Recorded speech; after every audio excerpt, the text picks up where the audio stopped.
50-minute intervals all day long, troop trains arrive at the British port of Southampton.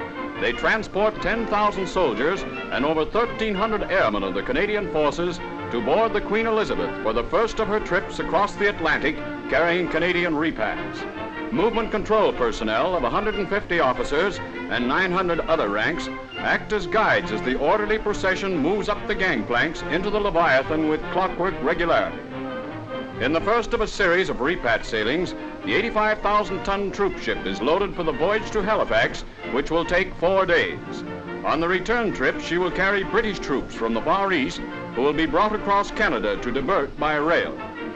Dead on schedule, the homeward trip commences. A cheery bon voyage is given departing Canucks as the many operations are effected to get the great ship safely on her way. On an ebbing tide, with the sun breaking through the clouds, the flag-dressed gray liner with the Cunard White Star colors on her funnels moves downstream. 10 tugboats, dwarfed by the giant, battle stiff stern winds to guide her into open water. On November the 4th, the Queen will return to Southampton to carry another mighty draft of Canadians to Halifax, aiding fulfillment of the repat motto, all home by April.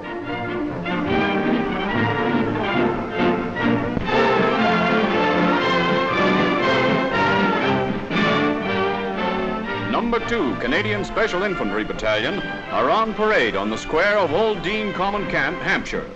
Lieutenant General Murchie, Chief of Staff, greets Colonel Patterson, OC of the highly trained unit, and inspects the battalion prior to a ceremony of presentation.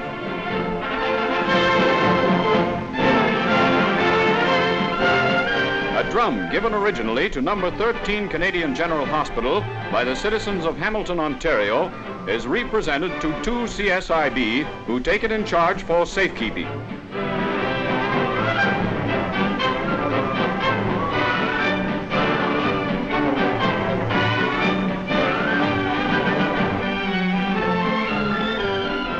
As part of the Thanksgiving week ceremonies, the unit marches to Camberley, whose mayor presides at a demonstration by the Canadian Battalion specializing in drill and ceremonies, 2 CSIB.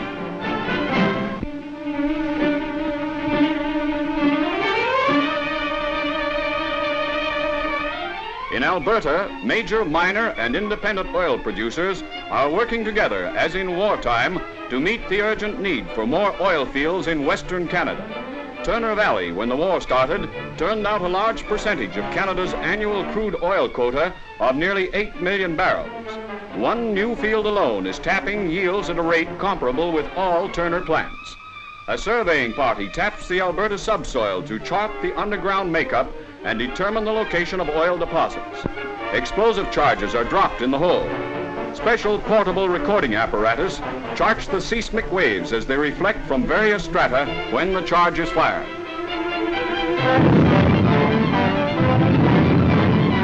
From resultant graphs are drawn up contour maps of the subsurface structure. These limit the margin of error to which the driller is subject as he probes for oil. Materials are assembled for erecting the derrick.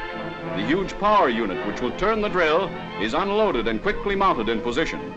For penetrating the earth, drill piping tipped with a drill head is used. 45-foot lengths of 3-inch steel pipe force their way through the earth.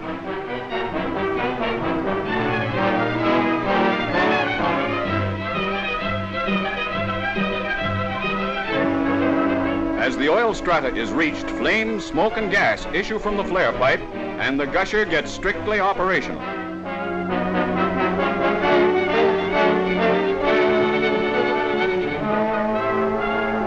Tanker trucks and pipelines to the refinery work overtime to handle the output. Every available bit of storage space is used to handle the precious fluid, even to pits dug in the earth. Mushroom towns spring up all over the province to supply the oilmen as they constantly shift their location from one well to the next. In the eternal search for oil, the drillers move practically with their homes on their backs. Methods of transportation range all the way from ancient Henrys to the reliable old gray mare. Shopping on horseback in scenes reminiscent of gold rush days are an everyday occurrence to these pioneers of 1945.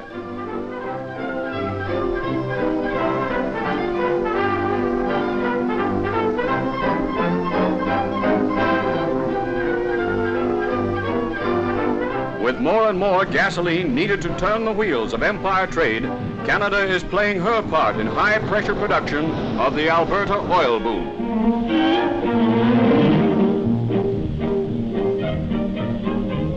In Aurich, Germany, the famous brass band of the CWAC serenade the opening of the Brems Gardens Recreational Center. Designed for the entertainment of CAOF personnel, it is officially opened by Brigadier Gibson of the 7th Canadian Brigade. As is customary on opening night, everything's on the house.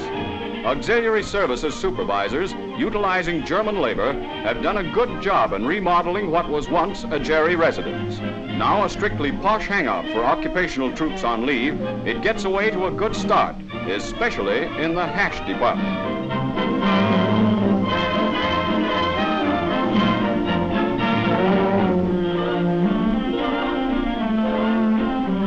For the indoor athletes, there are all kinds of games to while away the tedious hours in Jerryland.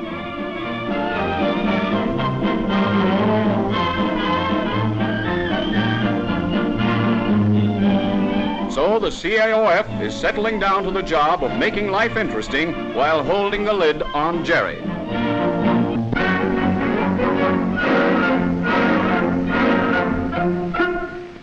In the Beaver Stadium in Utrecht, 10,000 fans of the bouncing pigskin watch the kickoff in the opening game in the Big 4 series of the Canadian Army.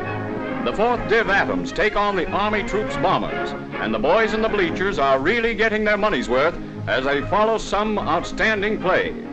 Captain Orville Burke, coach and quarterback of the Atoms, looms as the outstanding star of the tourney with his plunging and passing, while a runner-up for stellar position is left-half bombshell Johnny Downs, who is responsible for 3 touchdowns. All the glamour of an intercollegiate match is on exhibition, even the female cheerleaders. Some of the heavy line plunges result in casualties, but only of a minor nature, as the paragons of the pigskin eat up the yards.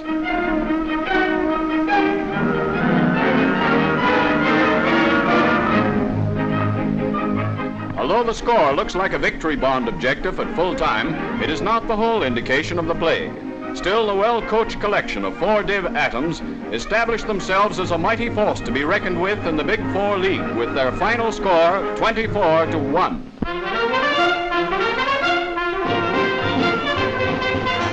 Hold your hat is good advice when the 5 Div Super Colossal Spectacular Roadshow plays your camp. On tour, Northern Holland, the Maroon Patch masterpiece is strictly operational right down to the bone. All the troopers have played the best places, having had top billing in such spots as Melfa, the Gothic Line, and Otterloo.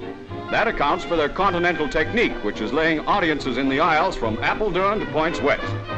Made up entirely from troops wearing the maroon patch, the show, though non-professional, has all the earmarks of an Olsen and Johnson slapstick epic.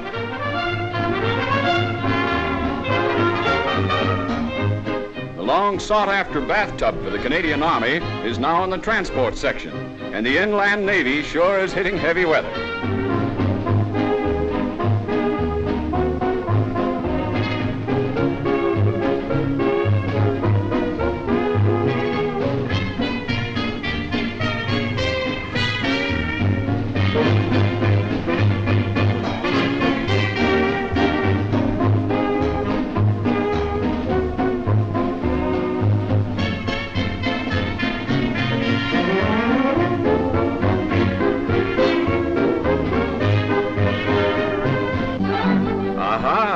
Villain enters, and poor Daisy May is in imminent danger of losing her trades pay.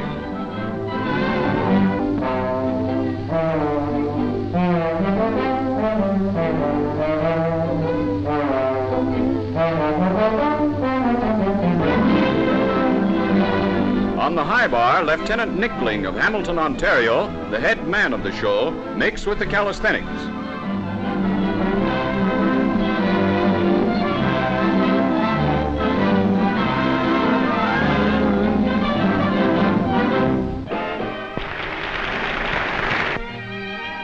When it comes to glamour, what is it that Betty Grable has that 5 Div hasn't got?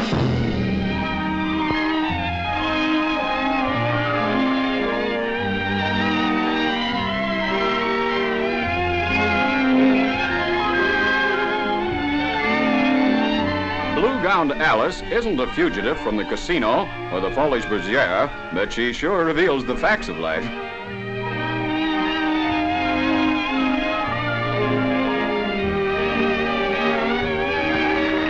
With practically every unit of 5 Div represented in the cast, one of the best service concert parties of the war is the maroon masterpiece, Hold Your Hat.